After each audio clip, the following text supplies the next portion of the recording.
अस्सलाम वालेकुम। असां कराची डिवीज़न में जेके भी धरती धणी तहरीक डिवीज़न जा कारकुन आहियूं ऐं जेके भी असांजा कामरेड आहिनि, असां इन ॻाल्हि ते सख़्तु मज़म्मत कयूं था जेको असांजे चेयरमैन कादिर चांडे साहब ते कातिलाना हमिलो कयो वियो आहे दादू में। असां दादू SSP के गुज़ारिश कंदासीं त इन वाक़े जी इन्वेस्टिगेशन कई वञे ऐं जंहिं भी हद जे में इहो थियो आॾो इन SHO के पाबंद कयो वञे त FIR करे। जेकॾहिं FIR न कंदा त ॿी सूरत में असां एहतजाज जो दायरो वधाईंदासीं ऐं असांजो एहतजाज जारी रहंदो।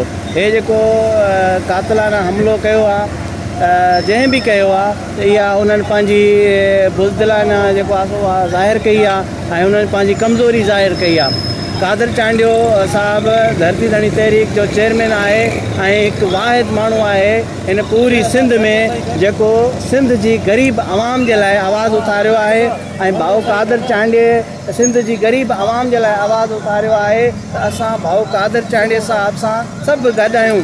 कराची डिवीज़न गॾु आहे, कराची खां वठी कश्मीर ताईं असां जेके भी कामरेड आहिनि चेयरमैन कादिर चांडे साहब सां गॾु आहिनि।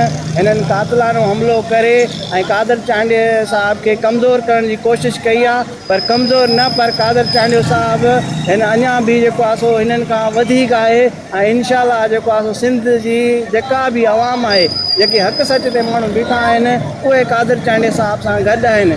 बाक़ी जेको आहे सो पीपल्स पार्टी वारनि हिननि अॻु में भी जेको आहे धमकियूं ॾिनियूं आहिनि। ज़िले दादू जे जेके MP आहिनि, MNAs आहिनि, इहे काफ़ी जेको आहे धमकियूं ॾींदा रहिया आहिनि फेसबुक ते, मीडिया ते, हेॾां होॾां, जो इन लाइ भी FIR नथी कई वञे। जो कानून हिते आहे ई कोन।